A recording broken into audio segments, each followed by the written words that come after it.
Hello, everyone. Thank you for tuning in for another episode of Econofied. I want to let you guys know that we improve our quality and basically we want to provide more and better value to all our listeners. So stay tuned in and thank you for joining again another episode of Econify. Hello, everybody. Welcome to Econofied. We have a special guest today as a part of our international series where we interview people from around the world and learn about their country's history, their country's economy, and anything else interesting about their country. Today, I present to you Irvin from Zambia, Hello, everybody. and of course, Hi, our everyone. awesome co-host Jorge. Hi, everyone. Hope you guys have a good weekend. Absolutely. So, yeah, since I spoke to you last, I was out in Tulsa for a Jordan Peterson book tour. So I bought a fancy suit and I feel a little spiffy today. But to get us kicked off, it's not about me, it's about Irvin and Zambia today. So, Irvin, why don't you tell us a little bit about uh, where you come from in Zambia and your journey to the United States? All right. Zambia is in the southern part of Africa. I mean, a few people probably say it's Central Africa, but that's the southern part of Africa, formerly Northern Rhodesia, a British colony with a population of about 18 million people. That's the second largest producer of copper. Got its independence in 1964. Yeah. And you said Rhodesia. That reminds me of the movie Blood Diamond. Yeah. So this was a part of the original Rhodesia, but it was independent. There were It was actually split. there were actually two Rhodesias. Okay. You know, you probably heard of Cecil Rhodes, the diamond magnet, probably the biggest miner, British miner. In the 18 and 1900s. So the Zimbabwe and Zambia were named after Cecil Rhodes, with Zimbabwe being Southern Rhodesia and Zambia being Northern Rhodesia. Interesting. Yeah, And do you Very find that interesting. these countries are very similar? they're very similar, both linguistic, economically, and probably from a religious point. They're very similar. Both are Interesting. very predominant Christian countries from a religious point of view. Both of them are the economies are based on mining, and linguistically, the languages are very similar. What languages? So Zimbabwe has predominant Shona and Ndebele, and those are dialects of Zulu. They're more of the Zulu dialect, but they have Tonga, which is also spoken in Zambia. They have Goba, which is spoken in Zambia. So strictly much, we're very similar. In those facets. Okay, so Yeah, these tribes were split, and so like the borders are those based on the colonial powers drawing the borders in different places. exactly. Okay. So we have the Zambezi River, which is one of the biggest rivers in Africa, is the separating line of the two borders, both Zambia and Zimbabwe. I guess we've previously talked about the Victoria Falls. It runs through the Zambezi River, runs through the Victoria Falls, and And this is just so everyone's aware, Victoria Falls is like the Niagara Falls of Africa, right? that's true. It is Ex- massive. And there, why don't you tell everybody a little bit about the yearly is it a ceremony or national holiday? yeah. Okay. So there's one of the most predominant, probably the biggest ceremony that's carried out is called the Komboka ceremony. It's There's a Zambezi River, which is one of the biggest rivers in Africa, floods, and so a tribe called the Lozi tribe does a ceremony called Komboka when the floods are almost dying out. Okay. Their king moves from the higher land to the lowland and vice versa. So it's that's carried out on the Zambezi River, which is, probably that should be the second longest river after the Nile River. Yeah, Wow. Yeah, look at that. Thanks for sharing. yeah, That is Yeah, magnificent. yeah. yeah, it Jorge, looks were you going to very say something? beautiful. Yeah, so no, Irvin, first of all, thank you for giving us the time, today. I understand it's a Sunday. Um, but I want to ask you what motivates you to move to America, and also what kind of background you have, right? What kind of value you put into the economy, what kind of jobs you also perform in in your country and also right now in United States. Just pretty much tell us the whole story, how you grew up and how you make the trip over here. All There right. must be a higher motivation. I would think so. To There's always stay, a high motivation when you come right? here, and it always comes down to one word: opportunities. There's nobody, no international is going to tell you that the driving factor is that the United States provides the best opportunities in the whole world, and so that's a motivation factor. It's always a drive. Everyone wants to do good. Everyone wants to be financially successful. We want to be the probably the best economy in the world, and this country, offers that. So I'm from a family of six, you know, two brothers and three sisters. So that's family. So that's inclusive of me. And my parents were in education. My father was a director of education, in charge of colleges, high schools, junior schools in our town. My mother was a school director in charge of a school. So, and both of them were teachers of history. Oh, So, interesting. yeah, two of my brothers entirely ventured into education. One works for CDC back in Zambia, and the other one works for the Ministry of Health. So, and the other one was a banker. She's late now, you know. So that's pretty much my family background. So Absolutely. growing I up did in you. the, go ahead, So Jorge. sorry, no, my bad. Didn't mean to interrupt. But did you study you college in Zambia, or you came to America to do your college? You did a No, master. How you make that so transition? so well, I did media studies for 4 years. You know, Okay. so Hmm. I'm in media personnel. Uh, I do graphic design, and I also write. So I'm both. I could do media from a graphical point. I could also do media from a writing point. So write for newspapers, and I also do graphic design, and I also did accounting. I have a couple majors. I did accounting.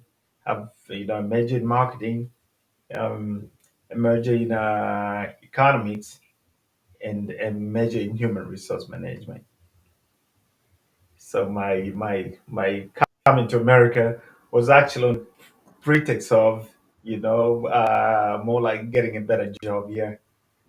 But I had to do that. I had to do that through school. I arrived here. Absolutely. I did my school in Oklahoma State, at the junior school called Northern Oklahoma College in Tonkawa, because they got three. One is in Enid, the other one is in should be in Waterford, and so I did my school in the one in Tonkawa. No, fantastic. No, thank you for sharing that. You did a master program, right? I suppose, right? No, Something so similar. I did my my degree back in Zambia. When I came here, I was transferred to a junior school where I had to do my associate degree in commerce. Okay. Yeah. Yeah. No, fantastic. All right, Jared, you were gonna say something. Probably you want to get to know him a little bit more about Yeah, his I was just going to say culture. that must be Yeah. that. It sounds like just a piece of paper, is what many people consider education. But let me just say that Mhm. Irvin's one of the most well-read, educated people that I know, and I'm sure your parents, as historians, definitely helped you in that. What do you think are um, like what does history mean to you? Like what is the importance of learning history? Well, I've always said it that history is like a clock. I try quote my probably favorite professor, Professor John Henry Clark, that history is a clock. It tells you the time of day. It tells you where you've been, where you must be, and where you should be in the future. And as somebody says, the relation of history is like that of a mother and the child. Your existence is purely dependent on your how much historical information that you have. You know, and the context of a present life is purely dependent on historical knowledge. Absolutely. Yeah. I know in the United States there's not much education about Africa, and many people I don't think could even name more than a handful of African countries. Uh, do you have any insights for someone who knows very little about Africa and a little bit of the history? If you want to just focus on Zambia or your region, that's fine. That's fine. But just so everybody is aware and can learn a little bit about Africa. Well, African history, just like every other place, the difference that we have is for African students. For African students, we do African history. We do a country's history. So for me, that comes from Zambia, I'll do Zambian history in eighth grade, and then I'll do African history in ninth grade, and then my shift becomes world history in 10th grade. Now that world history includes Europe, Asia, and North America. That's the same flow that we have for. That's the same kind of pattern that we have for geography. So eighth grade, you have Zambian geography, and then you do African geography. 10th grade is a shift. You do world geography, which includes the U.S. and Canada, and Western Europe. So it's quite difficult for people that don't have um, an educational structure for teaching African history. It's difficult because there's so many details. You have to look at Africa from an economical point, Africa from a religious point, and Africa from a cultural point, which is quite varied, and it kind of takes a bit of time to really catch up. Sure. Yeah, So you mentioned, so from a historical point, you mentioned that Zambia uh, received its independence in in 1964. 64. Yeah. What about um, before this Okay. independence? Okay. Well, the slight breakdown that might be there for I'll entirely try to pick it from the whole Africa. So 1884 to 85, the European powers, Britain, France, Belgium, Spain, and Portugal convened in what's well known as the Berlin Conference, and they decided to partition Africa. It's called Scramble of Africa. So they decided to share the resources of Africa, and that became the starting point of what's well known as colonization. Which I guess you might be aware, when people talk about colonization, it's entirely five European nations agreeing to share African resources, and hence the beginning of those borders that you see in Africa that didn't exist before. So And also, isn't it because uh, initially a lot of the trade from Europe went through the Suez Canal into Asia, the Silk Road, and the trade to the kind of a latitudinal perspective. And wasn't it the Ottoman Empire that kind of served as an obstacle to that trade route That's very true. that sent the the the initial progress towards Africa, or finding a different place to procure the needs for Europe. And so Africa became the target for European powers as the Ottoman Empire blocked the trade route to Asia. Well, that's very true.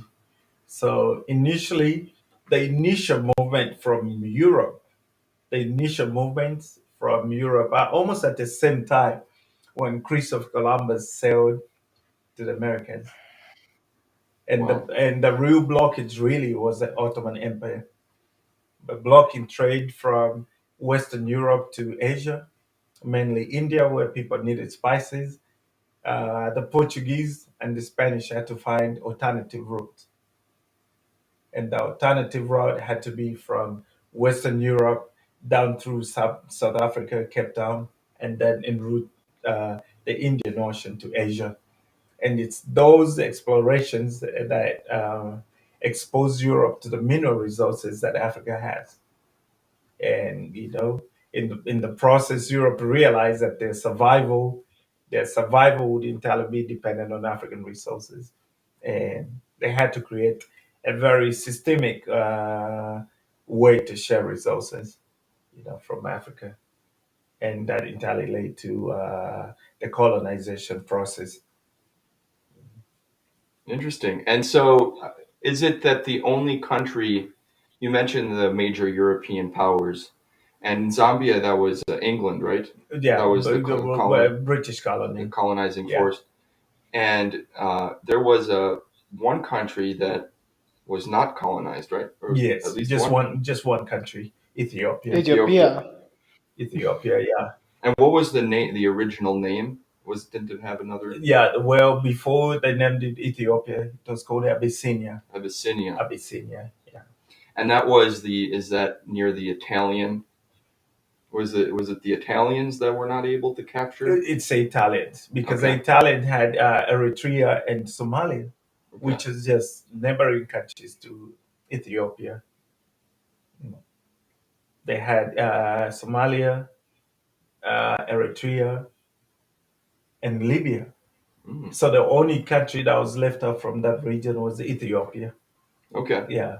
And yeah, Libya is an interesting case because northern Africa, one way to look at Africa is, sub-Saharan and Arabic Africa, right? Could you say Yes. that? Yes. So the North being kind of having an identity crisis. I have a friend who he's from Egypt, and he said he was African American. He moved here, and certain people did not like that so much. But it kind of shows and highlights the identity crisis of North Africa being, is it African or is it more of an Arabic uh, country? I think I'd say it's both, because from a cultural point, it is Arabic and Muslim, but from a racial point, well, from a cultural, religious, and linguistic, aspect, it actually is Arabic. And then, so basically, the reason why the north, like what separates is the desert, right?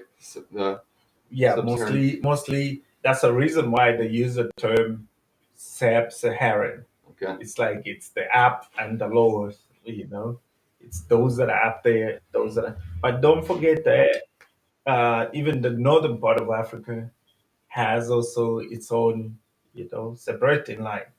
Algeria, Morocco, Egypt, Tunisia, Libya. Those are really more Arabic. Hmm. While Western Sahara, Mauritania, and you come down to Senegal, those are, you have the darker skinned African people. So there's a slight separation, you know. It's really, you look at it from the north just being maybe Arabic, but it's also there's a slight separating line. Mauritania and Western Sahara are more. We have more dark-skinned people than you have in Morocco, Egypt, Libya, Algeria. Interesting. So yeah, a few themes here: religious themes, being Arabic, the Arabic world, being the Islamic world, and then also ethnic differences as you move south, um, south through the sub-Saharan uh, part of Africa. And then what about so sub-Saharan meaning below the Sahara? Yeah, Let's talk a little bit about that part of Africa. Many countries, many a countries. lot of space. Yeah. And one thing I'm very curious, you mentioned mining, and one thing I learned recently was that Africa actually developed agriculture before Europe developed agriculture. So there's an immense amount of history, but isn't a lot of it based on an oral tradition? And like, what can we learn from ancient sub-Saharan Africa? Well, let me start with the mining aspect. Hmm. So the probably the half of the world's mineral resources are in sub-Saharan Africa. That's the Congo, Tanzania, Zambia, Zimbabwe, Botswana, and South Africa. That's probably inclusive of Namibia, maybe Namibia and Angola. The only two places that don't have great deposits in sub-Saharan, great deposits of mineral resources are Malawi and Mozambique. So the biggest mining deposits are still in Southern Africa, Congo, Zambia, Zimbabwe, Botswana, Namibia, South Africa, and Angola. That's where you find the biggest deposits of copper, the biggest deposits of diamond and gold, the biggest deposits of uranium and platinum. So, from a mining aspect, sub-Saharan Africa is really the economies that run the best on mining. Yeah, agriculture being second, and like I mentioned earlier, Zambia is the second largest producer of copper after Chile. The Congo, which is Congo DR, is third. So if you add those two, that tells you the two biggest suppliers, the two biggest copper deposits in the world, are Congo and Zambia. Yeah, copper is an incredibly important mineral for the global economy. It's actually so important that it's often viewed as um, a basis of the global economy of growth. So if you see a downturn in the economy, it closely tracks with the price of copper because it's such a great conductor of electricity and it is used in so many products that it very much closely relates to consumer demand and the overall health of the global economy. So copper is immensely important.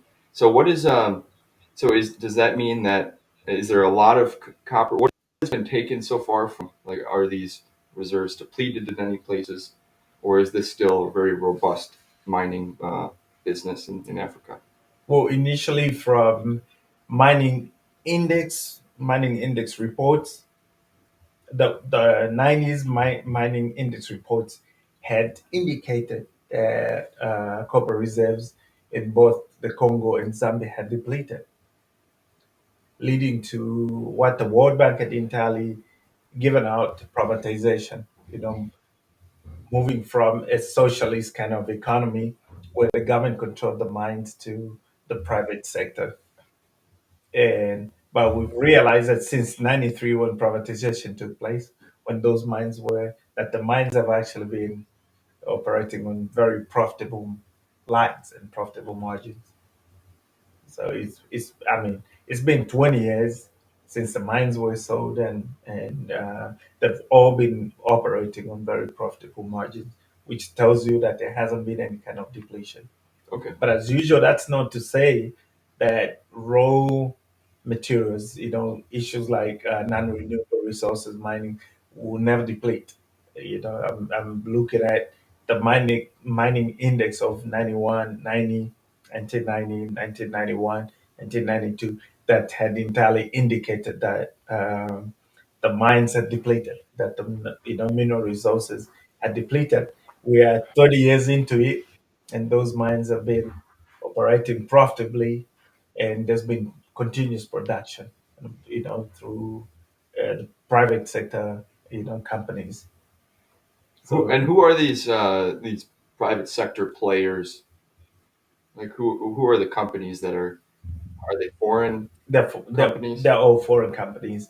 I don't think there's any both in Congo and Zambia, which might be shocking to Ohe. I don't think we have any local indigenous mining company operating in Congo and Zambia. All the companies Interesting. all the companies that we have are foreign. So we have a Canadian company that runs the mining sector. It runs KCM on the copper belt of Zambia and also in Congo. We also have an Australian company that also runs mines there. We have a company from New Zealand that runs a mine, and some are British. I think Glencore runs most of the mines, and they're from Switzerland. We also have American companies that are running mines there. So there's not a single indigenous company that runs the mines. All those that we have are purely, they all are foreign. They're foreign mining companies. So do you view these mining operations as an extraction of African resources that, because you mentioned it used to be state run, right? They Owned used to by be the state run, yeah. quote unquote the government or the Yeah. people. So do you think that was overall a good move? And the uh, how are the people of Zambia benefiting or not from these mining operations?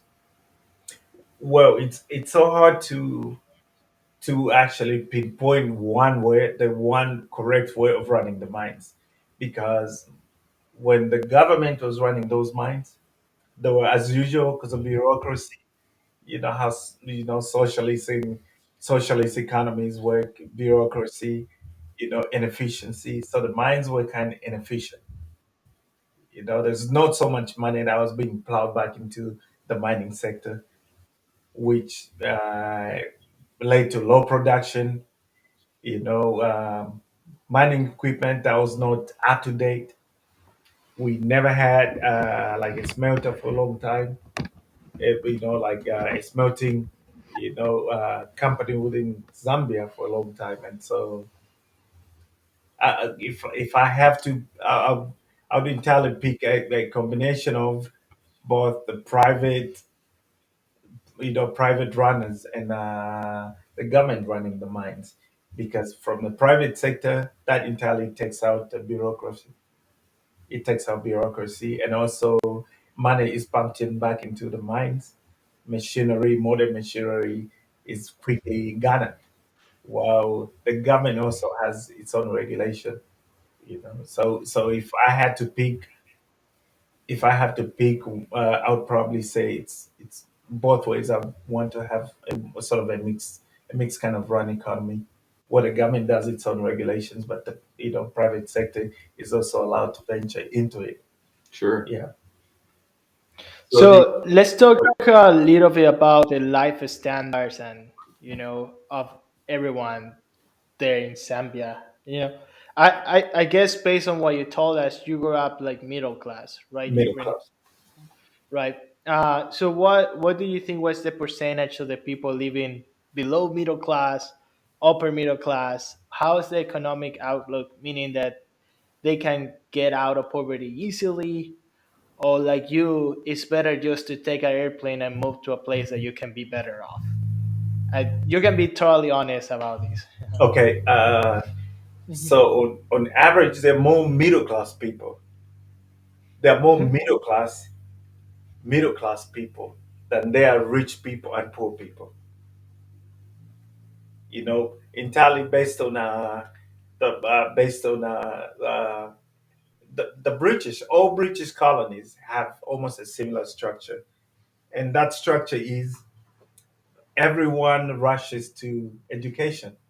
That's like the leverage, you know. The British, unlike the French and the Portuguese and the rest of the colonizers, the British left a very good system, you know. It said if you get educated, then that entirely becomes your gateway to, you know, moving away from poverty. So the bigger population of Zambia is educated, not just educated, but also well educated, which helps. So there are more middle class people than there are very poor people and very rich people. And if I have to probably give the percentage, I would say maybe 30% of people live in poverty, you know, and then you have maybe 55% of the middle class, you know, and maybe 15% of rich. And those mostly are people that, you know, work in mines and are involved in agricultural businesses. Because we still have a lot, so many indigenous people that are contracted. They have, you know, they run mines. They're subcontracted to do business with mines, and they're also involved in agriculture. So I'd say the bigger class is the middle class. You know, So what are they? What are the biggest degrees, or what is a good job in Zambia if you're middle class? for middle class, I mean, like every other country and every other place, people are in the Ministry of Education, which is mostly teaching, lecturing at universities, teaching at high schools, junior schools, elementary schools, which you call primary schools. But then there's also people go in the Ministry of Health, which is nursing, you know, physiotherapy, radiography, and we have so many indigenous doctors there, which never used to be the case. As before, we used to have doctors from Cuba, but right now we have local trained doctors. And so, and then you have engineers. Those are guys that work for the mines, you know, they work with the electricity company. So really, those are probably, I would say, the most lucrative jobs you can that you can find in Zambia. And getting back to his question about whether moving out of the country is the only way one will be successful. That is not for Zambia and for most sub-Saharan Africa. It's different. There's a high chance of making it without having to travel out. The people that usually leave the country and come to the United States have different ambitions that are probably not really cut up for within the country. I mean, I'm a writer. I'm a writer. I write. I do script writing. But no matter how much I do script writing back in my country, I wouldn't make so much money. And So that is a, sorry for interruption, but that is a good segue, right? Because people has a lot of opinions about Africa being this kind of poor countries, right?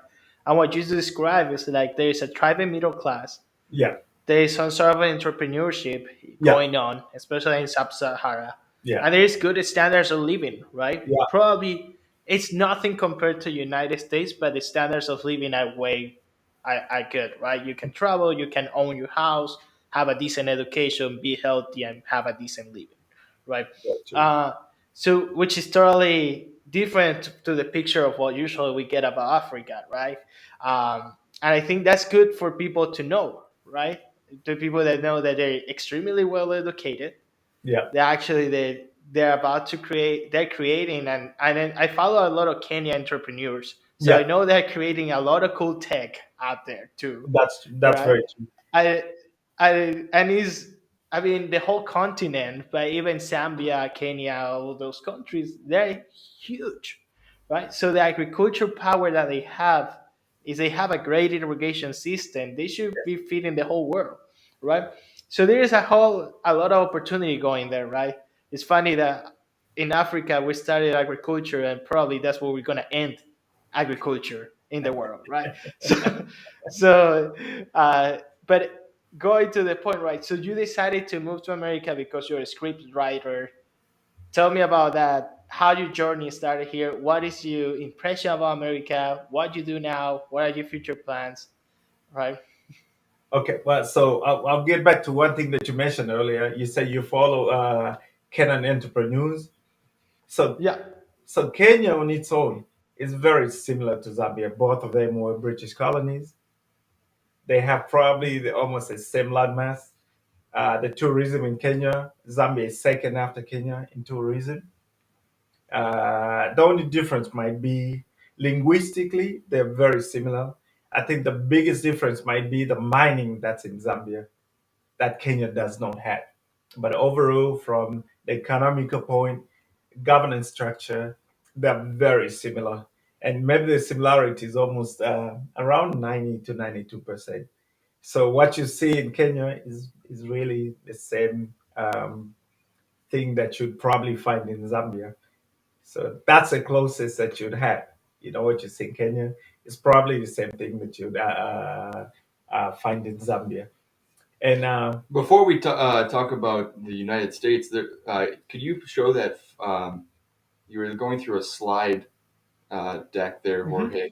You had one Yep. photograph of the age, the average age of an age distribution of Zambia. yeah, And one of our previous episodes we had um, recently was about the future demographic collapse in Europe and in Asia and in certain parts of the Americas, um, and how the United States was actually well positioned in this from a Western advanced economies perspective. But one thing to kind of reiterate is the future is Africa. Look at how many the age breakdown in Zambia. It's 45% almost are under 15 years old. Very young country.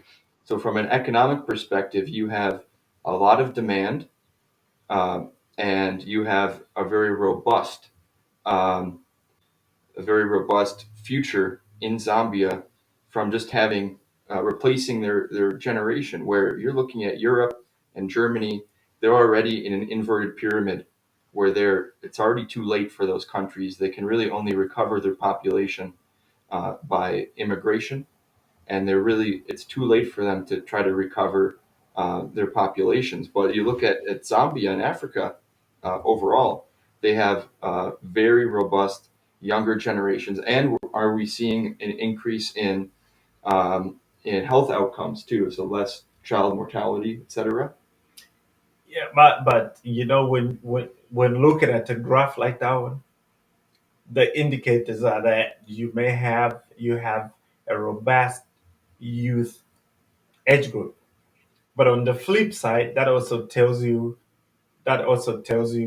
if you look at how the graph falls after 40, that tells you that It's true. mortality rate is kind of you know low. So it really shows you that death rates, you have more death rates after 40 than before. So a graph like that one can entirely give you a, you may misread it. It entirely Okay. shows you a young population below 15 that's ready to replace the older population. But also it shows you that people don't live for too long, especially ages 60 and up, which tells you that in as much as there's a promise for replacement by age, it also tells you that people don't live for too long. What are the major issues with health outcomes? I think the biggest problem that we have is malaria till now. Unlike the cases that are here in the United States, where you have all these things, diabetes, obesity, and all these things that we African people don't have that. The biggest killer is malaria. So it entirely all the what you see on the graph, at 60 the immune system kind of drops, and malaria, entirely would take a life quickly after 60 than it would before 60. So that has been a challenge, and from my experiences traveling in different countries, I wouldn't say that there's a great improvement in uh, the health sector of so many African countries. There is not, because the most complex cases of health, people still have to get repatriated to Cuba, to England, to India, and to the United States. So we still have those challenges coming in, from a health aspect. How can malaria be prevented? That's that is so, like malaria, as usual, for those that don't really know, is only caused by a female anopheles mosquito.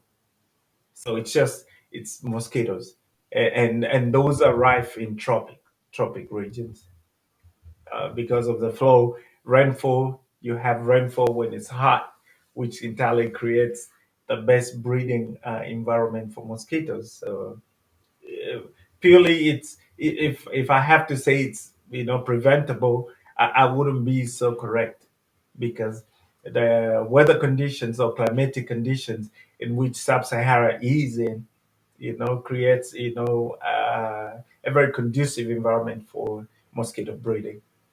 So if any way can be found to prevent the breeding of mosquitoes and maybe correct the climatic conditions of sub-Saharan, then we'll be able to prevent malaria. But we have probably some of the easiest method to curb malaria parasites when they get in the body. Africa is not devoid of medication. I think over time people get too familiar and they think, they'll heal without medication, and that usually leads to the dates that you see coming in after 60. But entirely, it's very curable. Medication is readily available in a shortfall. The problem comes in is that over time people realize and they think it's not as dangerous as it actually is, and their lacks, leading to people over 30 dying. Sure, but there's still a robust tourism sector, as you mentioned. Yeah, So there's Jorge, what you were just sharing a few notes there about prevention if you're planning on visiting. So don't be scared off yeah. of visiting this beautiful country, because there are preventative measures as well if you still want to see Africa and everything it has to offer. So we can maybe switch, talk a little bit about your journey to the U.S. and maybe some cultural challenges that you've experienced, and maybe some things that you really like about the U.S. that. Okay, so I'll drag a little bit. You guys are talking about tourism. Tourism is actually the third economic sector in Zambia. So you have mining, which probably supplies the biggest portion to the country's GDP, and then you have agriculture and then tourism. So those three go hand in hand. And you talked about preventive measures for people traveling. Malaria is not, unlike the notion that people have here, malaria is traceable. It's something that can be traced, it's something that can be felt. For local people, we kind of know would before going to a doctor, you're like, okay, I feel I have a bit of malaria. You can entirely. It's funny. I'll share a funny story before I get back to the question. Mhm.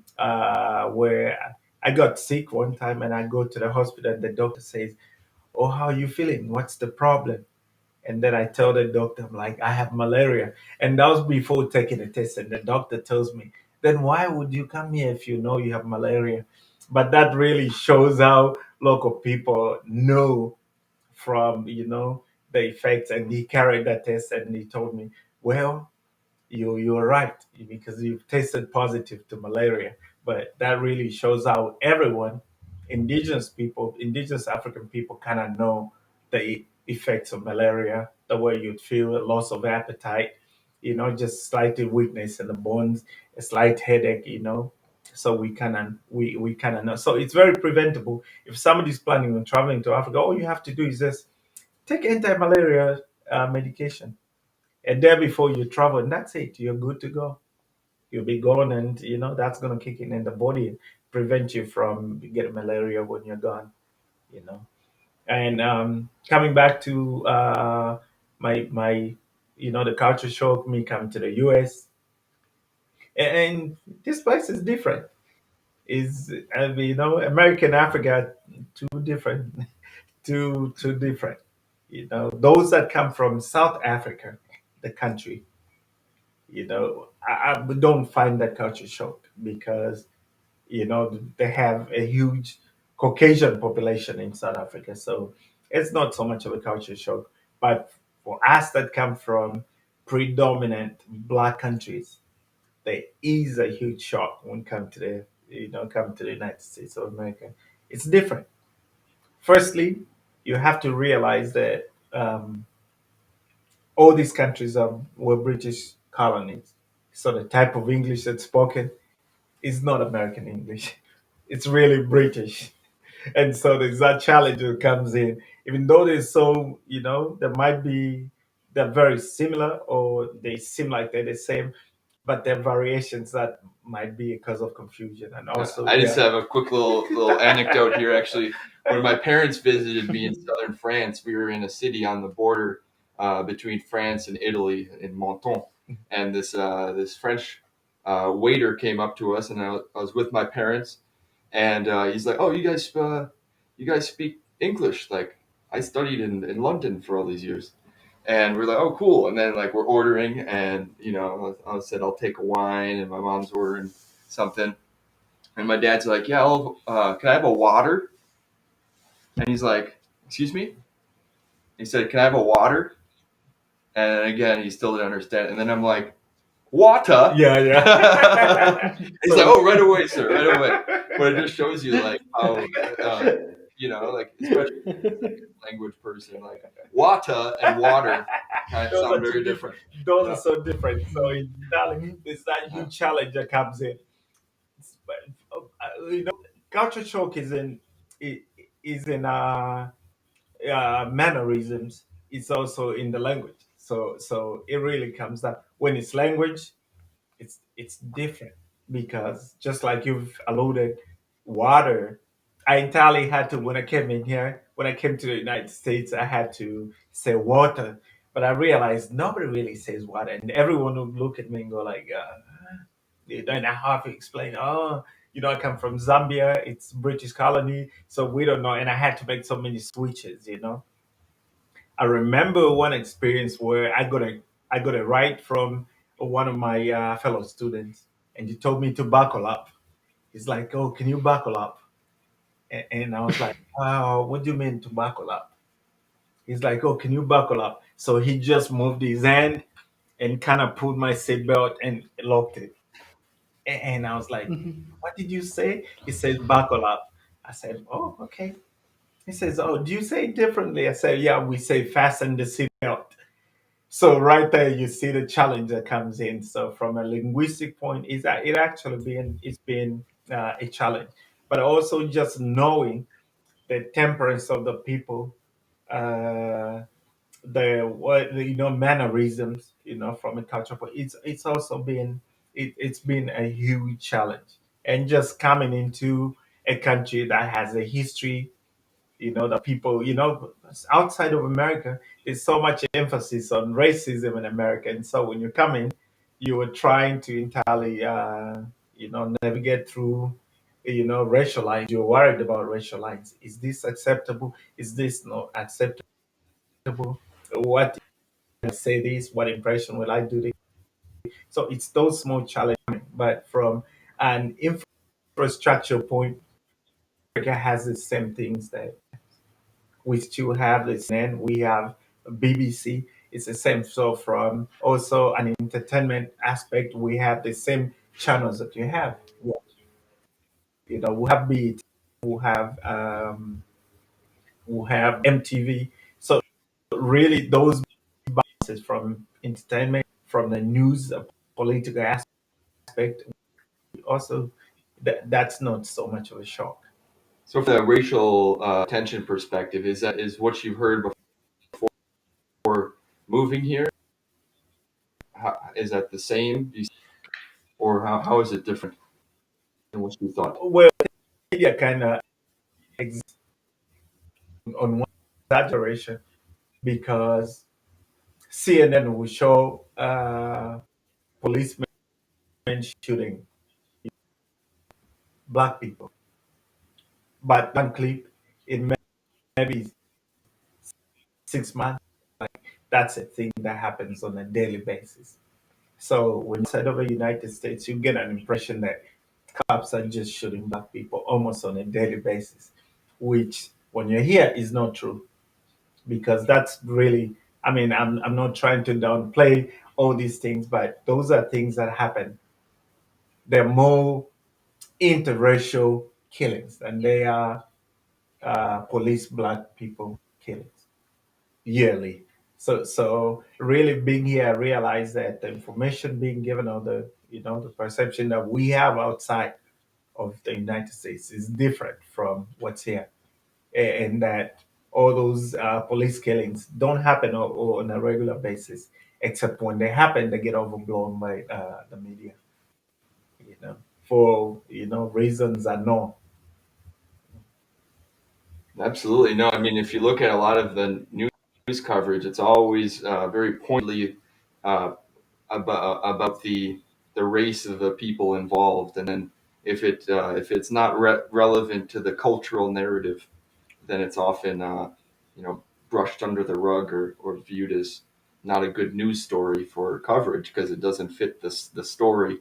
But at the end of the day, that's why we want to have these podcasts, just like the the mis the misunderstanding that Africa is a certain way, but really, we're looking at a country that's developing and has a lot of opportunity. Breaking down that misunderstanding, and also that at the end of the day, everybody's looking at the U.S. and I know like when I was abroad, you can see the U.S. in a certain light because of the political nature of the news media and really, at the end of the day, when you really sit down and talk to people, you get a more accurate perception of the country's people. So, you mentioned before uh, the when you moved here, the United States is what 13 or 15% African American or Black. Um, so, in those communities in the U.S.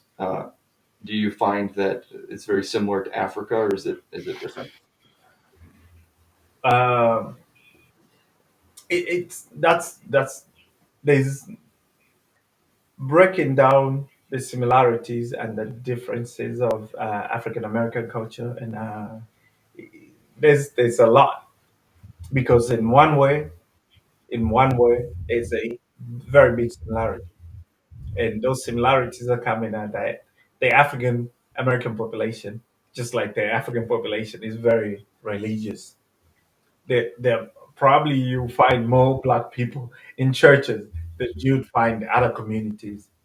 It's the same thing with back in Africa, and why this comes down to uh, the system of oppression that had in itself a connotation of religion.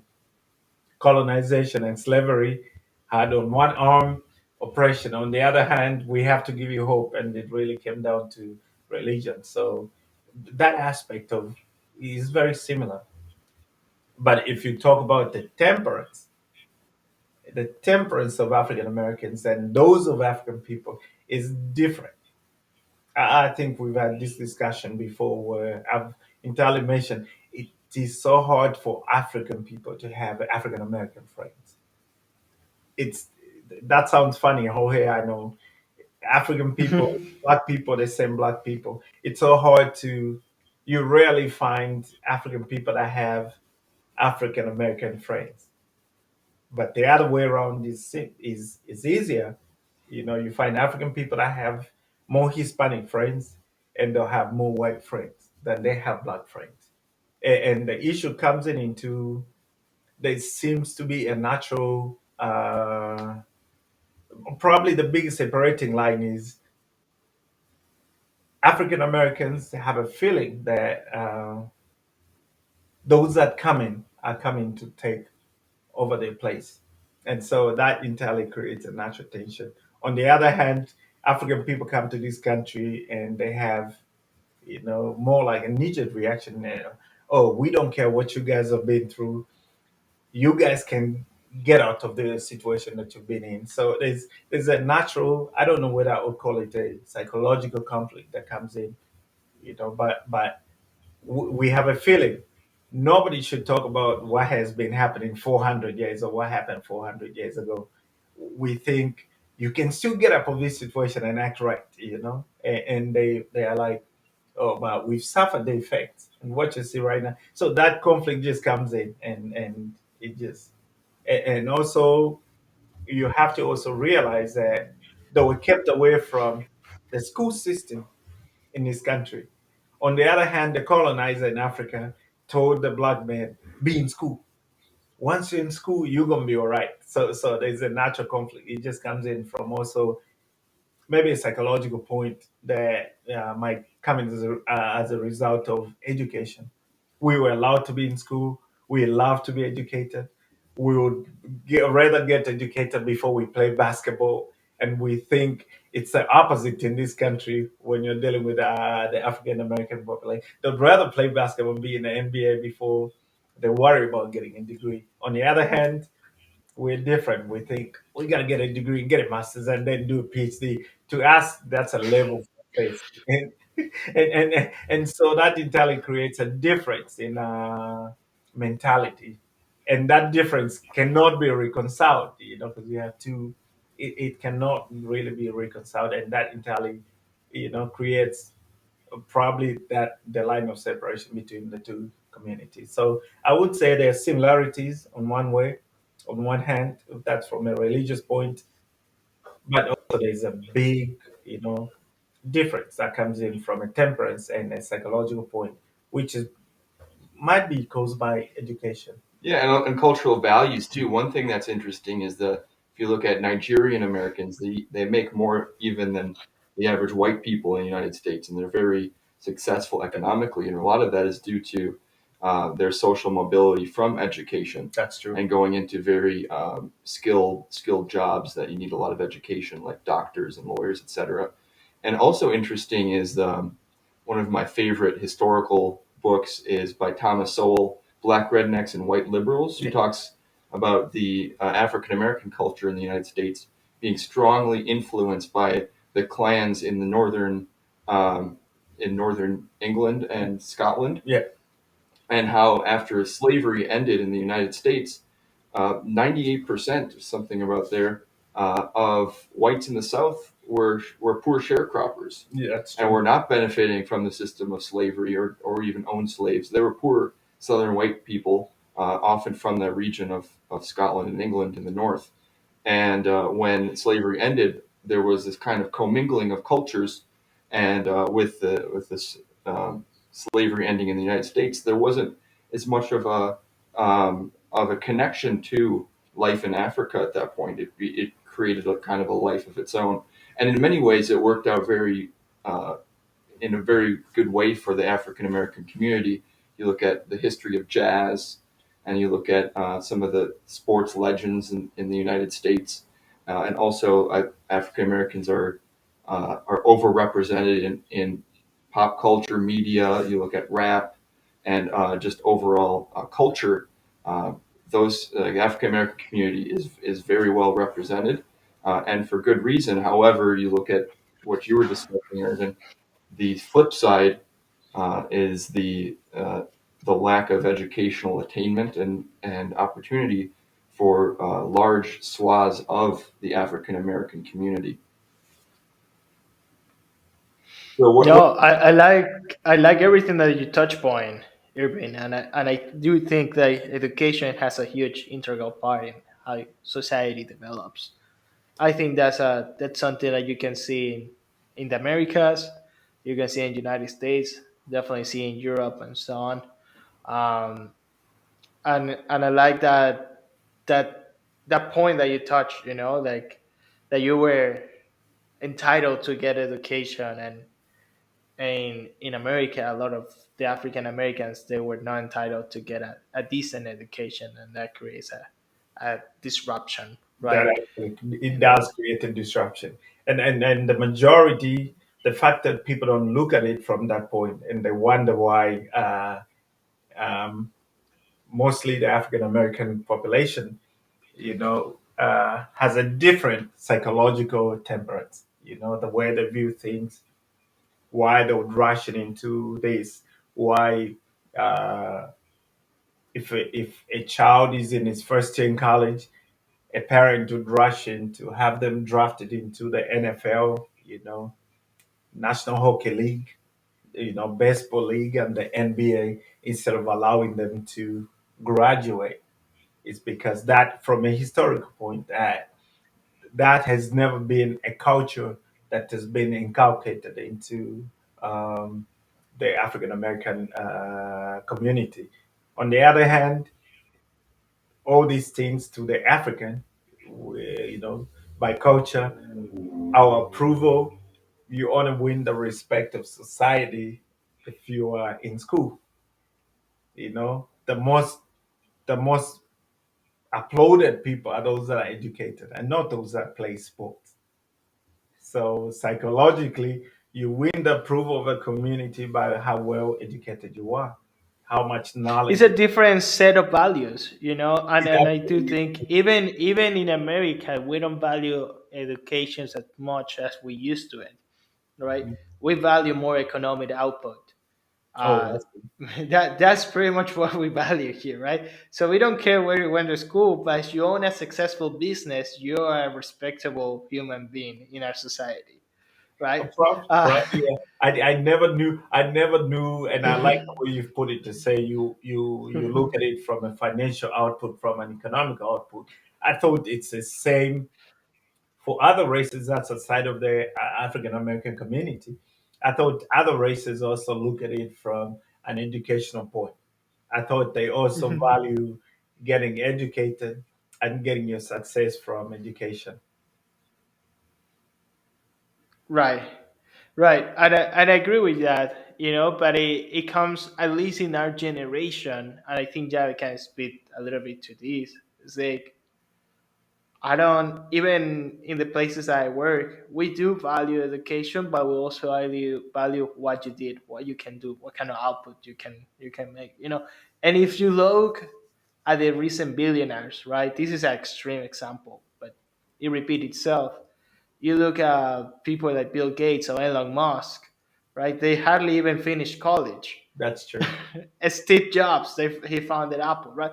And these examples we can find it in a small Appleton, Wisconsin, a guy that owns a grocery chain, or we can find it here in Chicago, right? In a guy that owns a few auto shops, right? The guy just started with one, and then create a few, and then I think that kind of perception is more. We start to value more about the economic output, the kind of value they bring, rather than the education they have, right? And I think that the aspect that you bring, right, and your background is more like, no, we still need to value education, which is a very British central way It's of very thinking, British centered, yeah. right? It's very right, and they're more into depth into the subjects and so on. And here we're more into like be more practical, That's right? true. That's How we very can true. get from place A to from place B and so on, and make it as quick as efficient as possible. That's Let's very don't true. think too much about it. Um, That's the there's, word. I mean, both of them are right. I think so, and both of them are very useful, and they have the I, I pros mean, and I mean, cons. I really wish, and sorry to interrupt, I wish we had a mixed system, where education, where the economic and financial result is attained through education, because that way that creates value for universities and colleges. Where so the British system has its own weaknesses. It really creates the value of education, the structural educational system. It does create that pride. But then the problem is most people educated through the British system are more theoretical. They are theory centered. They are job centered, and they're white collar job centered. That type of education, it takes away creativity that should, should be the final result of the structure of education. So the bridges type of system does not create the Bill Gates, the Steve Jobs, the Warren Buffett. It doesn't create that. It creates a bunch of middle class people. So I just wish there was probably a mixture of, yes, we have to look at what you can do, what you can bring on the board, the economic and financial result that coming from your skills. But at the same time, these skills should come from a structural kind of education system. But that hasn't been, it's like you only have one on the other one. You either have the most successful people being non-products of the education system, or you have the education system that produces so many middle class people. So I really wish both aspects of would actually be combined. That way, we would have an education system that produces the high end earners, the billionaires. But sadly, billionaires are not produced from the school system that we have. Otherwise, all of us that have a couple degrees would have been very Yeah, successful. those two up there, right? Yeah, no, that's a great lens to look at it. The practicality of the U.S., a culture of practicality versus a theoretical culture in Europe, and I think that is one of the core aspects of the U.S., uh, the land of opportunity, or the concept of the self-made man in the U.S. We're sitting here in Northwest Arkansas, and this is the home of Walmart. And it just took one man, Sam Walton, who was a very practical, very shrewd, and very simple by appearance and just overall style, uh, that had one mission: to drive down costs, like everyday low cost for customers, make things very cheap. He bought an airplane, and he would fly across the U.S. to try to find the perfect places to put a Walmart based on traffic. Very practical, very much based on one single goal of just, let's try to start something and then grow it. And now there's over 4,700 Walmarts across the United States, and it's the largest retailer in the world. It just started, and not long ago either, with one man who Yeah. just had an idea. That is the aspect of American culture, and that's what differentiates the United States from other or the Commonwealth countries like Canada or New Zealand. The United States has always been a country of rebels, of rock and roll, of even before rock and roll, a country where it was about individualism and the pursuit of happiness. And often that means that you're going to see a lot of inequality, and you're going to see people make it and lose everything. It is the beautiful and yet dangerous nature of the United States, that you can risk it all, but hey, you at least you have the freedom to do so. So even though you look at like Europe or like these in Zambia, these countries that have a robust middle class, there's less social mobility. So like that is what I think defines, or what why people consider the United States a land of opportunity, not because uh, everybody has opportunity, but it's the idea that you can find it. But that doesn't mean it's just going to be handed to you. It requires you to sometimes move across the country. If you live in a poor part of the south side of Chicago or Detroit, sometimes like you have to move, or you have to find education, or you have to practice basketball at 5 a.m. every morning, or whatever that path is to success in the United States. It's different individual to individual, but it's not a part of the U.S. to have a strong welfare system, or uh, or really an idea of keeping people equal. The entire essence of the U.S. is in that opportunity, and which drives inequality and these differences in outcomes among Americans.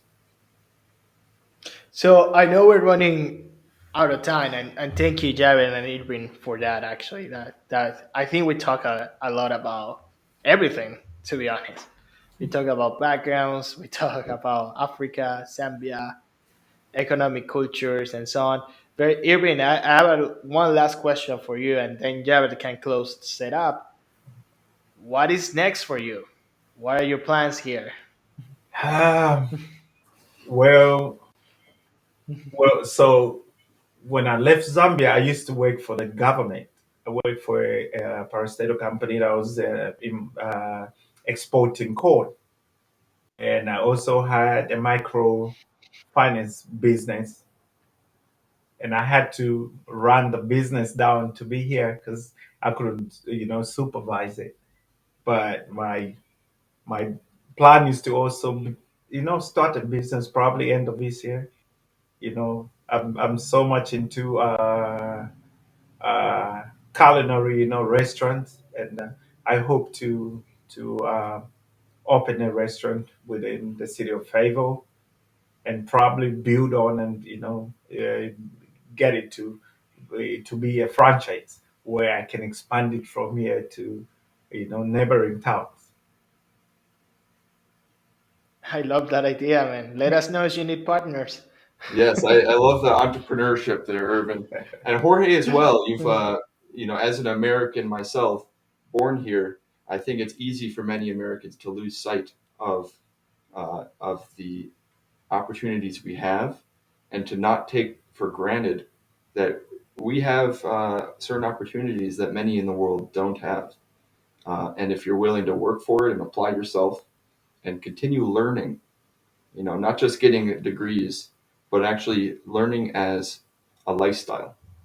And in other words, failure is necessary for success.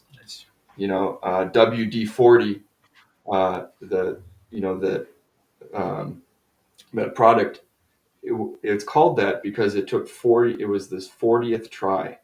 It's the first 39 formulas failed and were not effective. But he kept trying, and it was the 40th, and that's why we have WD-40. It takes persistence. So let me ask Irvin something. Just maybe share a word for our audience in your native language. What language is that again? So I speak 13 languages. That's aside of French and Wait, what did English. you say? 13. 13, 1 3. 13. Man, Step it up, well, people. well, And that's aside of French and English. You understand more than 40 languages. I understand Swahili. I understand Shona, which is Swahili spoken in East Africa. I understand Shona, which is spoken in Zimbabwe and Ndebele and other South African languages. Swana, which is also in Botswana. So if I entirely have to combine those, I'll go to maybe 50. I understand probably close to 50 languages.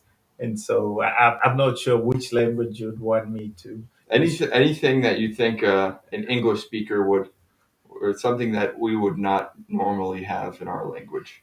Like, teach us something. Okay. So let me say, everyone knows about the word, when they classify sub-Saharan people, they call them Bantu speaking people. Bantu, they say Bantu. The actual word should not be Bantu speaking people. When they talk about the black population in Africa, it's supposed to be Bantu. Bantu means people or persons. So those are supposed to be Bantu speaking persons. So it's more of a correction that I try to tell everyone that wants to learn about history. I said, don't call them Bantu speaking people, because then you take away the real context of the word. It's supposed to be Bantu, meaning you're saying this group of people refer to people as Bantu. So I hope to share some more words when I'm back on the podcast. Okay. You know, I All hope to right, for sure. some Yeah, we're ways. gonna have you back as soon as you open that restaurant, man. We wanna All right, see, we all wanna right, track that journey. all right. Thank you. Yeah, no worries. Well, I think that's it for today. Javed, do you have anything else to say before we let everyone go? Yeah, I'll just say thank you very much, Irvin, for being on our You're welcome. Econified podcast. You're Just welcome. to kind of summarize what we learned today, we talked about Zambia, we talked about colonialism, we defied some notions about the economy of Africa and the importance of mining in sub-Saharan Africa, and we talked about opportunity in the United States, differences between African and African American culture, and also. To make if you are an American, to think about America and of opportunity like an immigrant, to really unlock entrepreneurship and to strive for the best life in your pursuit of happiness. So, with all of that, thanks for joining us today on Econified. See you soon. S- See you all. Thank you.